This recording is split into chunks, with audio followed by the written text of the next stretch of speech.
नमस्कार। आज दुई कविर कविता पाठ। এই দুই কবির কবিতা পাঠ পর্বের আমি আজকে দুজন কবিকে নিয়েছি যারা দুজনেই অফ দ্য ট্র্যাক, কিন্তু একজন সিনিয়র মোস্ট আর একজন তার চেয়ে অনেকটাই জুনিয়র। একজন দীর্ঘদিনের নিয়মিত লেখক আর একজন সেই পরিমাণে নিয়মিত নন। এই রকম দুজন কবিকে নিয়েছি। একজন বহুল পরিচিত এবং সর্বজনমান্য, অনেকেই তাকে চেনেন, তাকে বিশেষ কবি হিসাবে, বিশেষ মানুষ হিসাবে, বিশেষ সাহিত্যকর্মী হিসাবে সম্মান করেন, অগ্রজ হিসাবে সম্মান করেন। আর একজন ততটা পরিচিত নয়, কিন্তু জনপ্রিয় বন্ধুবান্ধব মহলে এবং কবি সমাজে, বিশেষ করে 90 এবং তার পরবর্তী সময়কালের কবিদের মধ্যে সে অনেকটাই বন্ধুপ্রিয় বলা যেতে পারে। তো যাই হোক, এরকম দুজন কবিকে নিয়ে বসেছি কবিতা পাঠ করব বলে। প্রথম যিনি কবি তার নাম ধীমান চক্রবর্তী। তাকে নিয়ে কবিতা পড়তে গেলে অনেকটা সাহসের দরকার হয়, অনেকটা ক্ষমতার দরকার হয়, অনেকটা দক্ষতার দরকার হয়। তো আগের দিন স্বপন রায়ের কবিতা পড়তে গিয়ে ওই একই কথা আমি বলেছিলাম যে এই জিনিসগুলো আমার মধ্যে খুব প্রকট পরিমাণে ঘাটতি আছে, কম আছে। তা সত্ত্বেও আমি এই কাজগুলো করতে আসি এবং এদের কবিতাগুলো পড়তে আসি। এদের কবিতাগুলো পড়তে আসার এইটা উদ্দেশ্য নয় আমার যে এনাদের কবিতাগুলো পাঠ করে আমি পাঠক মহলের কাছে ছড়িয়ে দেব, তেমন আমার উদ্দেশ্য না। কারণ এরা বহুল পঠিত, সিরিয়াস কবিতা লেখক এবং পাঠক যারা, তারা সবাই এদেরকে চেনেন। বিশেষ করে ধীমান চক্রবর্তী, স্বপন রায়, রঞ্জন মৈত্র, এদেরকে সবাই চেনেন, প্রত্যেকে। চিত্তরঞ্জন হীরা, এদেরকে প্রত্যেকেই চেনেন, প্রত্যেকেই মানেন। এদের সিরিয়াস কাজকর্ম নিয়ে চতুর্দিকে আলাপ আলোচনা হয়, গবেষণা হয়, কাজকর্ম হয়, অনুবাদ ইত্যাদি কর্ম হয়। তো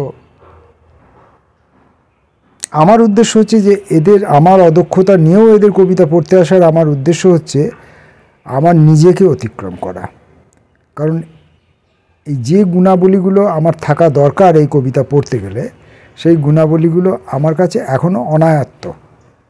তাই এই কবিতাগুলো সাহস করে পড়ছি এবং এই যে রেকর্ড করে পড়ছি, ঘরে বসে পড়তেই পারি এবং ঘরে বসে পড়িও, তার জন্য সাহসের দরকার হয় না। ভুলভাল যা ইচ্ছে পড়ে গেলাম, কেউ জানতে পারলো না, ধরতে পারলো না। কিন্তু যখন আমি এটাকে ভিডিও করে জনগণের কাছে পেশ করছি, তখন এই যে আমার ভুলগুলো তারা দেখিয়ে দেবার, বলে দেবার সুযোগটা পাবেন। সেই সুযোগটা তারা যখন পাবেন বা সেটা যখন তারা বলবেন, তখনই একটা ভয় ভীতির প্রশ্ন আসে। আর ওই ভয় ভীতিটা আমি এই কাজটা করতে করতে ওই ভয় ভীতিটাকে অতিক্রম করতে চাইছি। যাই হোক, অতিরিক্ত কথা বলবো না। ধীমান চক্রবর্তীর একটি কবিতার বই আমি নিয়ে বসেছি, বয়স সন্ধিতে কয়েক মাইল নিষিদ্ধ পায়রা। বয়স সন্ধিতে কয়েক মাইল নিষিদ্ধ পায়রা, বইয়ের নাম শুনেই বুঝতে পারছেন। এই বইটি ধীমানদার আলাপ প্রকাশনী থেকে প্রকাশিত হয়েছিল 2000 সালে, মানে আজ থেকে 24 বছর আগে, 2000 সালে। এই বইটির প্রচ্ছদ করেছিলেন অরুণাংশু ভট্টাচার্য, বন্ধু কবি।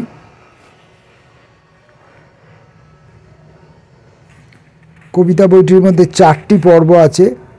টুং শব্দে বাজিয়েছ ঠোঁট, আগুল ডগায় ঘুরে যাওয়া জল পাখি, গ্যাস বার্নারে বেড়ে ওঠা বাঁশি বাজানো কাকাতুয়া, সূর্যাস্তে ফুটে ওঠা ড্রয়িং বোর্ড। প্রত্যেকটা কবিতার নামগুলো ফলো করুন এবং শব্দ ব্যবহারগুলো ফলো করুন, তাহলেই বুঝতে পারবেন যে এখানে অন্য কিছু হচ্ছে, ব্যতিক্রমী কিছু হচ্ছে। টুং শব্দে বাজিয়েছ ঠোঁট, আঙুল ডগায় ঘুরে যাওয়া জল পাখি, গ্যাস বার্নারে বেড়ে ওঠা বাঁশি বাজানো কাকাতুয়া, সূর্যাস্তে ফুটে ওঠা ড্রয়িং বোর্ড। এবার কথা হচ্ছে যে আমি কি এই 4টে পর্ব থেকেই কবিতা পড়তে পারবো দুটো একটি করে? সেইটা আমি কথা দিতে পারছি না, কারণ আমি এমনি সময় যা পড়েছি। এখন যখন আমি এই কবিতাগুলোকে ভিডিও করার জন্য বসছি, তখন আমি তো বারবার বলছি যে আমার মধ্যে ভয় ভীতিগুলো কাজ করছে। আর সেই কারণে আমি আমার চোখকে স্বাধীনতা দিই। চোখের মধ্যে যে কবিতাটার মধ্যে আমার চোখ আটকে যাবে, আমি সেই কবিতাটাকে পড়ব। এখন প্রথমেই ধীমানদার এই বইটি খুলে একটা ভালোবাসার সিরিজের কবিতা পাচ্ছি, যেটা টুং শব্দে বাজিয়েছ ঠোঁট। এই পর্বের মধ্যে ভালোবাসার সিরিজের অনেকগুলো কবিতা রয়েছে, পরপর অনেকগুলো কবিতা রয়েছে। তা ধীমানদার তো অনেক ভালোবাসা, 15, 16, 17, 18টা ভালোবাসার সিরিজের কবিতা আছে। এখান থেকে আমি যে কোনো একটি কবিতাই পড়তে পারি, তাহলে ধীমানদার ভালোবাসা সম্পর্কে একটা ধারণা হতে পারে যে এই ভালোবাসা কেমন, কী ধরনের। আমাদের যে প্রচলিত প্রথাগত যে মানুষের ভালোবাসা, আবহমানকালে যে ভালোবাসার কবিতা, তার থেকে ভালোবাসার তফাৎ কতটা। তো সেই জন্য আমি বেশি ঘাটাঘাটি না করে ভালোবাসা সিরিজের প্রথম কবিতাটাই পড়ছি, ভালোবাসা 1। আবার আয়নায় স্বপ্ন দেখলে, যা ভেঙে ফুটি ফাটা তোমার চোখ ও নাভি জ্যোৎস্নায়, যা ভেঙে ফুটি ফাটা তোমার চোখ ও নাভি জ্যোৎস্নায়, গ্রিল ধরে রাখে ছোট কাচ, আলোকিত রাত্রিবাস আনন্দে চেঁচিয়ে ওঠে। সারা সকাল দুর্বাঘাসের দুধ দাঁত লাফিয়ে এড়িয়েছি, কথা না বলার বিরুদ্ধে তুমি দুহাতে মেখেছ আকাশ ভ্রণ। কাছে ডাকি, জবরদস্তি তুলে নিয়ে যাবার কথা বললে খুব হেসে ওঠে মারিজুয়ানা স্তন। চোখ মুচকে তুমি নেল পালিশ লাগাও স্তব্ধতায়। হঠাৎ কে যেন লাফিয়ে ওঠে ছাতা খুলে, ঘুমিয়ে পড়ার আগে আমায় হেঁচড়ে নিয়ে যেতে থাকে রূপো বিছে নেচে ওঠা কুয়ো বিকল্প। এই হলো ভালোবাসা।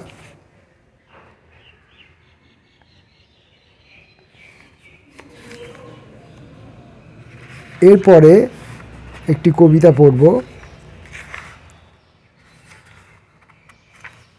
স্বপ্ন কাঠামো। ভালোবাসার পর স্বপ্নের কাঠামোটা কেমন সেটা জেনে নেওয়া যাক। আস্তে আস্তে গান গাইছে বিষনীল, জীবন মাথা দোলায়, দুপাশে স্বপ্ন কাঠামোয় লেগে থাকা করটি লক্ষ্য করে। আগুনের মধ্যে আধারের যে 2-4টে অক্ষর হেঁটে যায়, তাকে গড় করে নেচে নিল বেশ্যা দালাল। ঘুরতে ঘুরতে আইসক্রিম ঠোঁট বাজিয়ে নেয় বেহালা, জরায়ুতে মাথা তোলে লাল ফুল, উল্কা ইন্দ্রিয়। বাংলা পথ স্মরণ করতে করতে এসেছি এই লাভা জড়াজড়ি পাথর ফিসফাসে। দেখি ধোঁয়ার হুইলে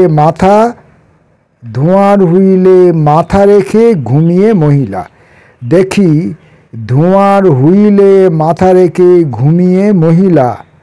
ওই ধূসর বাহু থেকে ঝলকাচ্ছে অতীত চুল।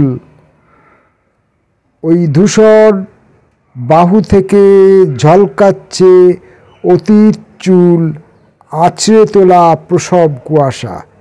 ওই ধূসর বাহু থেকে ঝলকাচ্ছে অতীত চুল আঁচড়ে তোলা প্রসব কুয়াশা।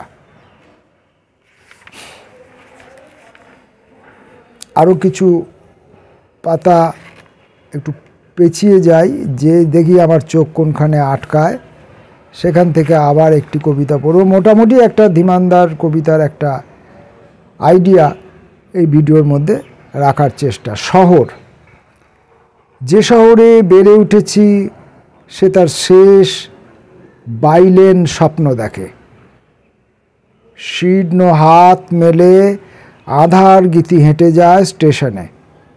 দৈনিক সংবাদপত্র রাস্তা পারাপার করলে শিক্ষক ছাত্রের চোখে ছুঁড়ে দেন ধাঁধা ইতিহাস।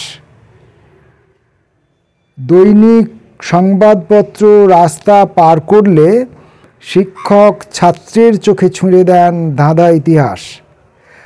ছায়া সঙ্গে মিশিয়ে নিল প্রতিমূর্তি, সে আমার বাবাকে ডাকে।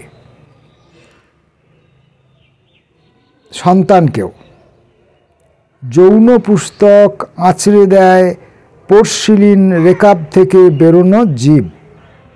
বেজে ওঠে ক্যামেরা, স্যানিটারি ন্যাপকিন, চারটে থাকা উপগ্রহে বসানো ড্রেসিং টেবিল হেঁটে যায় যে রোদ চশমা পরে।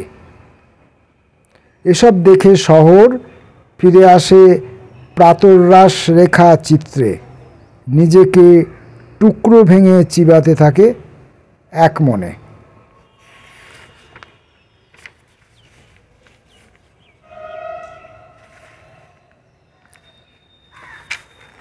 প্রশ্নপত্র। চন্দ্রমল্লিকা রিকশা ছুটিয়ে নিয়ে এলো তাকে, দেশলাই বাক্স দাও। জ্বলে উঠুক দুয়াদ ভর্তি কালি, নক্ষত্র নিয়ে শুয়ে বালি ঝড়। স্মৃতি যে সময় বয়ে আনে সেই অন্য মুখ, হয়তো কেউ দেখেনি। পতাকা তোলা, প্রার্থনা হুইল, রবিবার মাখতে গিয়ে বোঝে কিছুই হারায়নি। সংকেতধর্মী আরোগ্য জলাশয়ে পতাকা তোলা, প্রার্থনা হুইল, রবিবার মাখতে গিয়ে বোঝে কিছুই হারায়নি। সংকেতধর্মী আরোগ্য জলাশয়ে।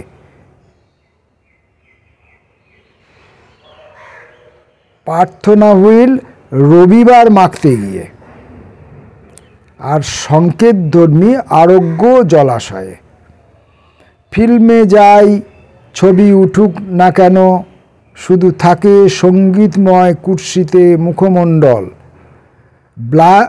ব্লাইন্ড লেনে পিছন ফিরে দাঁড়িয়ে উত্তর দাও, স্বপ্নমুখর প্রশ্নপত্রে কবে লেগেছিল জোনাকি ঢেউ। স্বপ্নমুখর প্রশ্নপত্রে কবে লেগেছিল জোনাকি ঢেউ। কুহু চিরাগ, কুহু চিরাগ।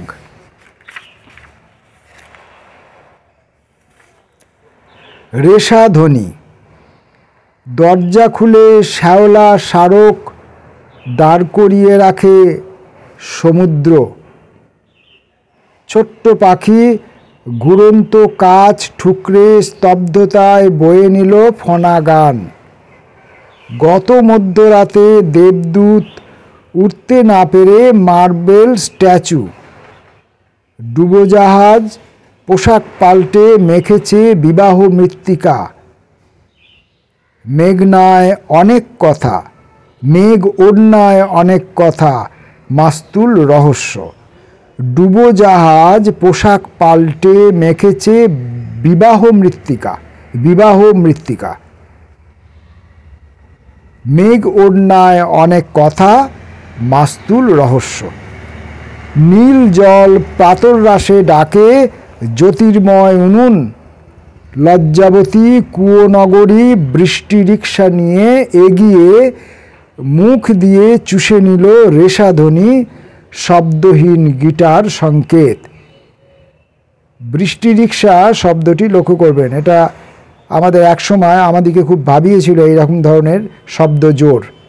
নীল জল প্রাতরাশে ডাকে জ্যোতির্ময় উনুন, লজ্জাবতী কুয়নগরী বৃষ্টি রিক্সা নিয়ে এগিয়ে মুখ দিয়ে চুষে নিল রেশাধ্বনি, শব্দহীন গিটার সংকেত।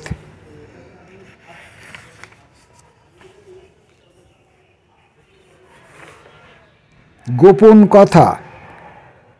গ্রাফিক্স হিমকণা নিয়ে চিন্তিত হলে তাকে পাঠায় মেষচারণ ভূমিতে।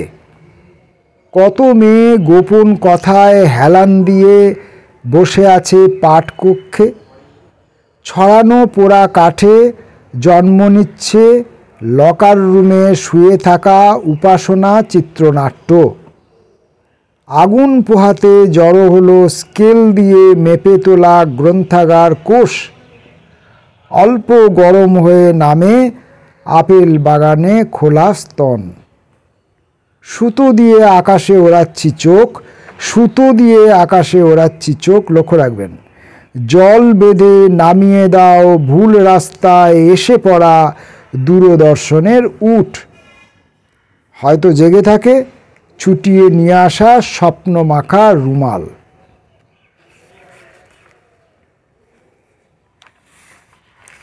পিয়ানো রিড ও 3 জন পাখি। অন্ধকার তাঁতঘর, হাততালি দিয়ে খুলে দিল খাঁচা। 3 জন পাখি গাছ ঠুকরে আনে আগুন। ডাক টিকেট থেকে এক শিশু জন্ম। শ্রাবণ হাওয়া পার্লারে নিয়ে যেতে চাইলেও দুঃখ অ্যালার্ম বাজিয়ে সরাতে থাকে ছায়া পালক। রেডিওতে গান শুনে খাপ থেকে বেরিয়ে আসে ছুরি। যেহেতু আমার মনে নেই, তাই উজ্জ্বল বিদ্যালয়, ক্লাস শুরুর ঘণ্টা। কাঁধে একাধিক গুহা ঝুলিয়ে ঘুমের মধ্যে টেপো পিয়ানো রিড। কম্পিউটারে মাত্র একবার উঁকি দিয়ে তৃণসমাজ ঢুকে যায় আবারও জীবিত কার্শেড রেখাচিত্রে। মাটি খুঁড়ে তোলা মুখোশ পরিবার।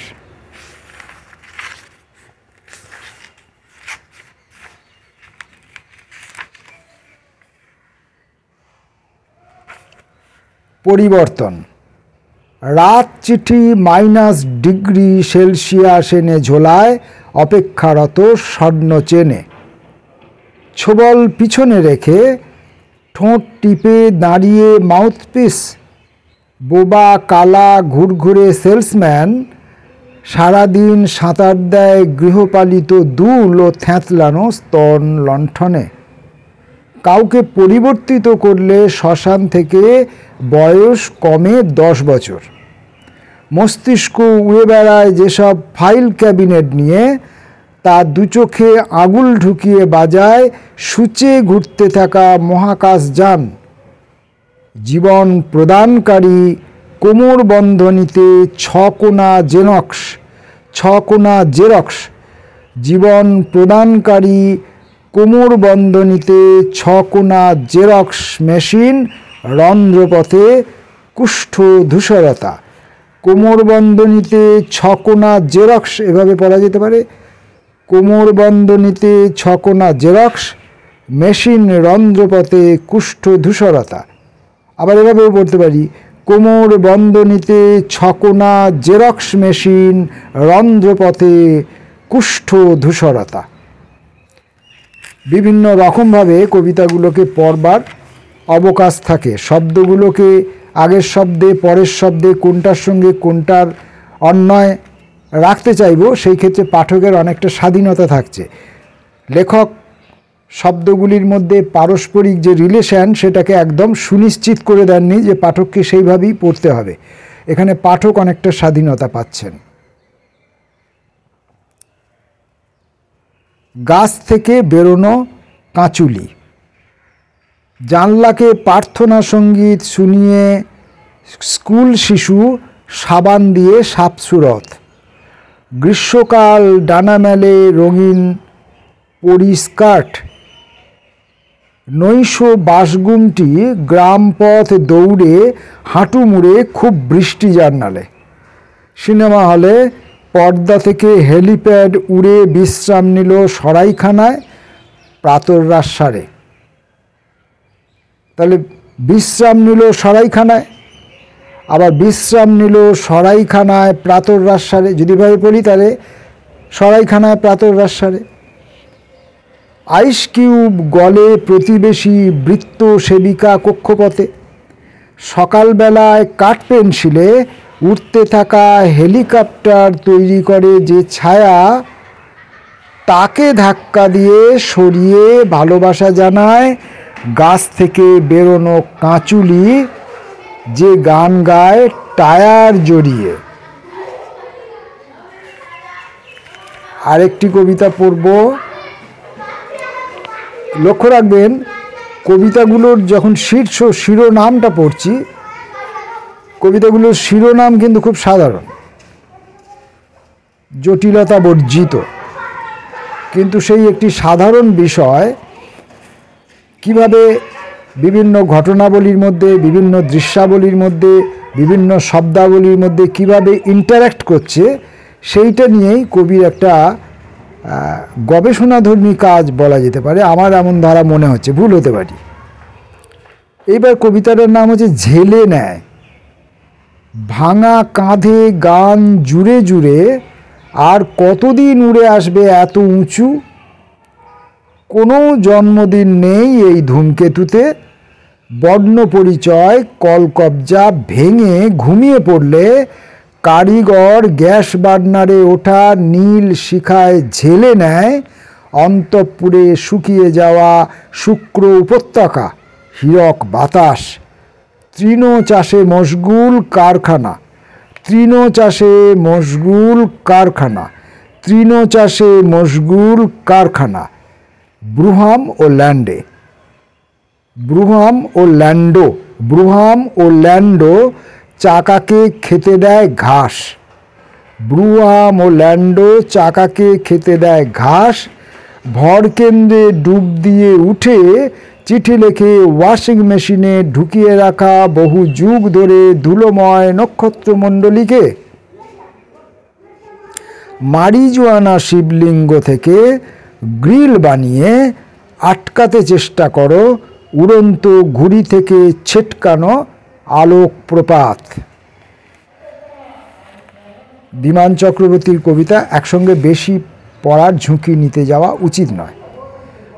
অনেকটা সতর্ক হয়ে সচেতনতা বজায় রেখে পড়তে চেষ্টা করেছি। যে যে লাইনগুলোতে অস্পষ্টতা হবার সম্ভাবনা আছে পাঠকের কানে, আমার কণ্ঠস্বরের মধ্যে তো তীক্ষ্ণতা বা শার্পনেস বা সূক্ষ্মতা বা শ্রুতিমধুরতা নেই, সেই কারণে আমার শব্দগুলো কোথাও, আমি যে শব্দগুলোকে মুখে উচ্চারণ করছি সেই শব্দগুলো কোথাও হারিয়ে যাওয়ার ভয় আছে।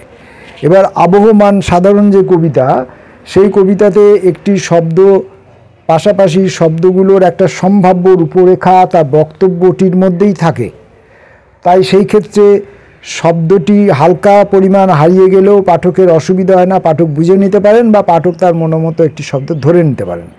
এখানে এত শব্দ সচেতন কবি এনারা যে এখানে শব্দ ধরে নেওয়ার কোনো বা বুঝে নেওয়ার কোনো অবকাশ এখানে কিন্তু নেই।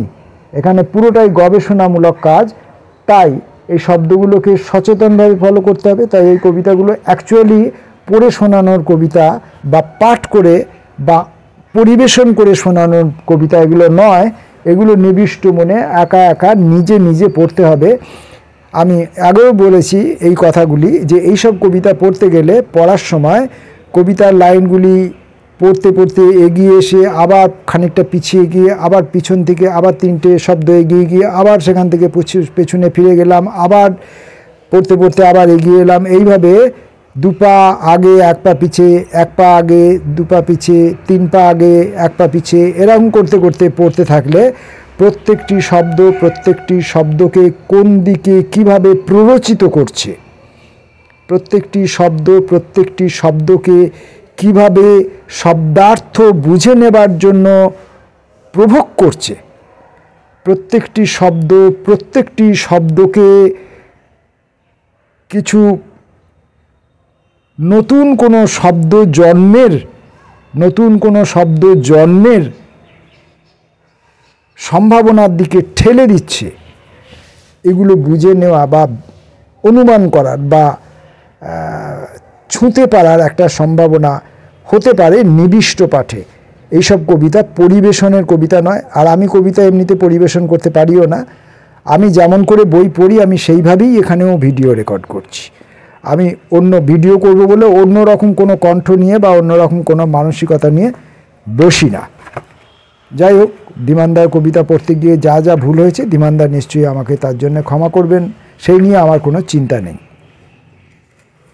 এবার একজন জুনিয়র কবির কবিতা পড়ব। সেও অফ দ্য ট্র্যাকের কবি। তার কবিতা বইটির নাম পলিফনিক কালার্স।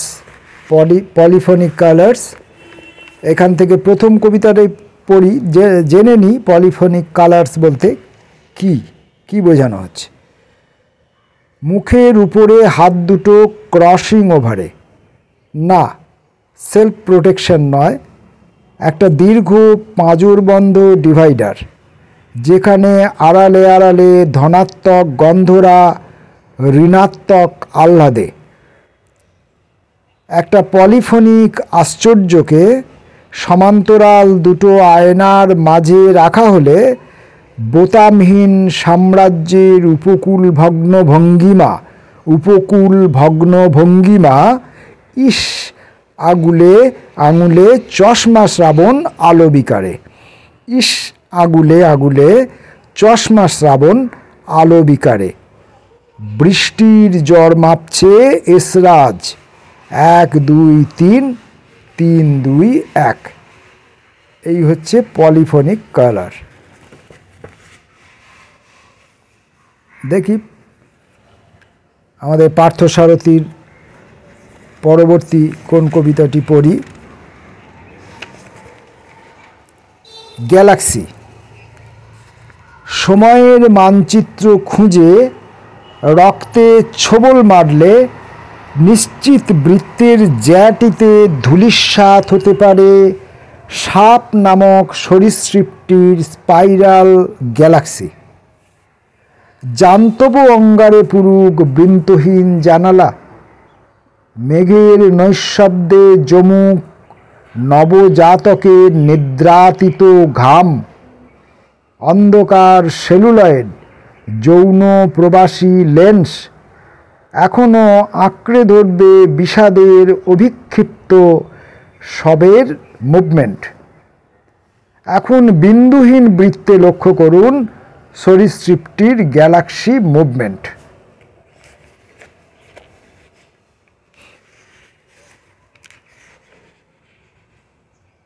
Black synthesis. অতীতের ক্ষত চ্যাম্পিয়নরা এখন সচল স্কোরবোর্ড স্থিত চবনমৌরি এলাচের ফাঁক ফোকরে ট্যাপিং বল অপেক্ষায়। ব্ল্যাক সিনথেসিস, প্লাজমা দাও। সমস্ত আলো একসঙ্গে উজান পথে। সুইচ অফের পরেই অন্ধকার প্লাস মোর প্রোটোপ্লাজম। সূর্যাস্ত নামছে 1 ফুট, নিষিক্ত প্লাজম উঠছে 2 ফুট। ওয়াই অক্ষস্থিত মূল বিন্দুর উপরে গাছ, আর এক্স অক্ষস্থিত মূল বিন্দুতে প্লাজমা। সংঘর্ষে নিষিক্ত বীজ। গৃহীত সিদ্ধান্ত গাছ একটি স্বাভাবিক ধনাত্মক সংখ্যা।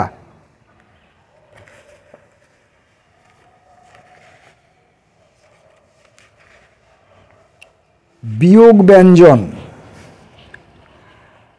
ভায়োলেট ইঁদুর যন্ত্রণা ক্রমশ সরব হলে যাচ্ছেরা রক্তের ভেতর প্লাজমাহীন বর্ণমালা, যারা আয়রন বৃত্তে নাছোড়। ঘুমন্ত দরজা কেবল দুহাতের তালুতে মাখে। রক্তময় জলবায়ু আঠা আর গন্ধিল পরাগ। খাদক সম্পর্কে যথা বৃদ্ধ নোক। শাল সেগুন শিকড় লড়াই এখন জমজমাট।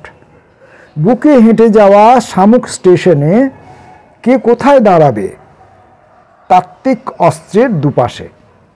অন্ধ আর অন্ধকারের মাঝে জাল ছেঁড়া বিড়াল টুকরো টুকরো করে পিকনিক দুঃখ।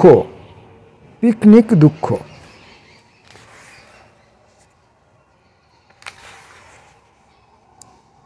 অন্ধের অন্ধকার।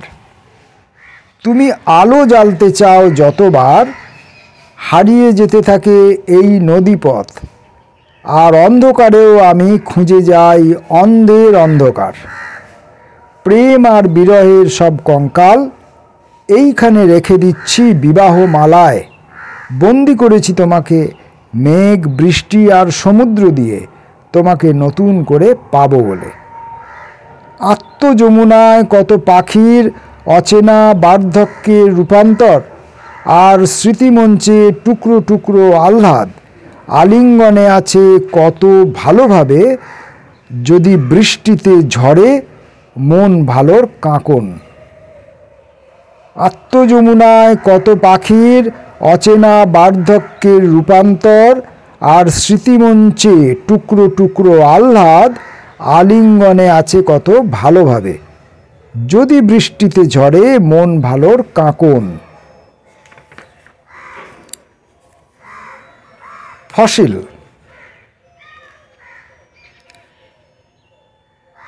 এবং শীতের ফসিল বিন্যাস ও সমবায়ে প্রতিনিয়ত এন্ট্রি হচ্ছে বুক পেট মাথা নামক দাসত্বগুলির।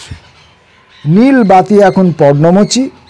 আড়াল করে দেখুন, গৃহস্থ অন্ধ চিৎকার প্রতিদিনই, গৃহস্থ অন্ধ চিৎকার প্রতিদিনই খুন হচ্ছে শঙ্কর মাংসপিণ্ডতে। খুন হচ্ছে শঙ্কর মাংসপিণ্ডতে। ফসিল মিথ্যা বলে না, কারণ d/dy ব্র্যাকেটে ফসিল ইকুয়াল টু দাসত্ব। ছাদের প্যারামিটে আমি আর ব্রহ্মা এক দেহে লীন। অন্ধ চিৎকার তাই চিনিয়ে দেয় কন্ট্রোভার্ট দাসত্ব। লেভেল ক্রসিং পেরিয়ে দেখুন, ফসিল মিথ্যা বলে না।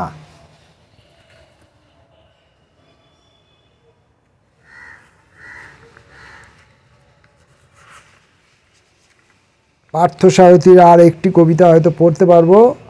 আকাশ মেঘে ভরে এসছে, বৃষ্টি নামবে, হঠাৎ করে মেঘটা চলে এলো, ফলে পার্থসারথীর কবিতা পাঠে আমার কিছুটা ব্যাঘাত হলো। তো আর ঝুঁকি নেওয়া যাবে না, কারণ আমি ছাদে বসে আছি খোলা জায়গায়। মধ্যগামিতা। স্বচ্ছ দেয়ালের বুক বেয়ে উঠে যাচ্ছে যে সরীসৃপ, তার পায়ের অক্ষর কে জানে। প্রতিটি রাতে সে দাঁড়ায় বাস স্টপে পৃথক পৃথক চাঁদের মতো। নাইট সার্ভিস বাসেরা আসে চলে যায়, আসে চলে যায়, দাঁড়ায় না। 6 ঋতু মেনে 6 দিক থেকেই আসে 36 বার কমপক্ষে, কিন্তু থামে না। পরমাণুর নিউক্লিয়াস বহির্ভূত অঞ্চলের মতোই সার্ভিস বাসেরা আসে চলে যায়, কিন্তু থামে না। এতদিন জানতাম নির্দিষ্ট গন্তব্যে পৌঁছে দেয় যাত্রীদের, কিন্তু কেবলমাত্র পছন্দ মাফিক যাত্রীর জন্যই। পলিফোনিক কালার সম্পূর্ণটা জানা হয়তো হলো না পাঠকদের, আমার হয়তো সম্পূর্ণটা পড়া হলো না আকাশের জন্যে। আচ্ছা, আর একটি কবিতা পড়ে নি ছোট্ট করে। আত্মকণিকা 9। আশঙ্কার স্নায়ুবৃষ্টিরা পথ আগলালে, নিরুদ্দৃষ্ট চোখের নিচে ডাকবাক্সটি ভাঙাচোরা নির্বাক। ব্যাটারি হৃদয়ের সহবাসীরা ইশারার ঘূর্ণিপাকে, যেমন থাকে অসমাপ্ত প্রেম, যেমন থাকে নিজস্ব সভ্যতায়। দেখি সত্য আর অসত্য টেবিলের মাঝামাঝি পড়ে রয়েছে বিষণ্ণ বৃষ্টিদের ইউনিফর্ম। আশঙ্কার স্নায়ুবৃষ্টিরা পথ আগলালে, নিরুদ্দৃষ্ট চোখের নিচে ডাকবাক্সটি ভাঙাচোরা নির্বাক। ব্যাটারি হৃদয়ের সহবাসীরা ইশারার ঘূর্ণিপাকে যেমন থাকে অসমাপ্ত প্রেম যেমন থাকে নিজস্ব সভ্যতায়, দেখি সত্য আর অসত্য টেবিলের মাঝামাঝি পড়ে রয়েছে বিষণ্ণ বৃষ্টিদের ইউনিফর্ম। পার্থসারথীর ক্যালিফোর্নিক কালার্স থেকে কবিতা পড়া আমাকে এই পর্যন্ত রেখে সমাপ্ত করতে হলো। দুজনেরই কবিতা কম করে পড়তে পারলাম। দেখতে পাচ্ছেন আলো ক্রমশ কমে এসছে। আমি ক্যামেরাটা ঘোরালে অন্ধকার মেঘটা দেখাতে পারবো। তো কীভাবে হঠাৎ করে দুপুরবেলা মেঘ চলে এলো। এখানে আর একটা উদ্দেশ্য ছিল আমার, যে এই ধীমানদার কবিতার বই হয়তো পার্থসারথীর কাছে সংগ্রহে নেই, এবং পার্থসারথীর কবিতাও নিশ্চিতভাবেই ধীমানদার কাছে সংগ্রহে নেই। তাহলে এই একজন সিনিয়র আর একজন জুনিয়র, এই জুনিয়র হয়তো ধীমানদাকে কখনো অনুকরণ করার চেষ্টা করেছে, বা কোনো রকমভাবে পরোক্ষে প্রত্যক্ষে যে কোনো রকমভাবেই হোক হয়তো ধীমান চক্রবর্তীর প্রভাব খানিকটা তার মধ্যে পড়েছে। সেই জন্যে দুজনকে জানবার চেনবার একটা সুযোগ পাবে এই ভিডিওটি যদি ওই দুজন কবির কাছেই গিয়ে পৌঁছায়। এরপর বৃহত্তর শ্রোতা এবং কবিতার প্রেমিক যারা, তাদের কাছে গিয়ে পৌঁছালো, তাদের কাছে রিপারকেশন যা হবার সেটা হলে হবে, না হলে না হবে, সেটা আমার খুব একটা চিন্তার বিষয় নয়, বা সেটা আমার খুব একটা ঈপ্সিত বিষয়ও নয়। আমার ঈপ্সিত বিষয় হচ্ছে বিশেষ করে পার্থসারথীর কাছে এই ধীমান চক্রবর্তীর কবিতার যে ভাষা বয়ন, শব্দ বয়ন, এর একটা ছবি, ছোট্ট একটা ছবি পৌঁছে দেবার, যাতে সে নিজেকে আরও সুন্দর করে, আরও মোক্ষম করে গড়ে তোলার সুযোগ পায়। নমস্কার।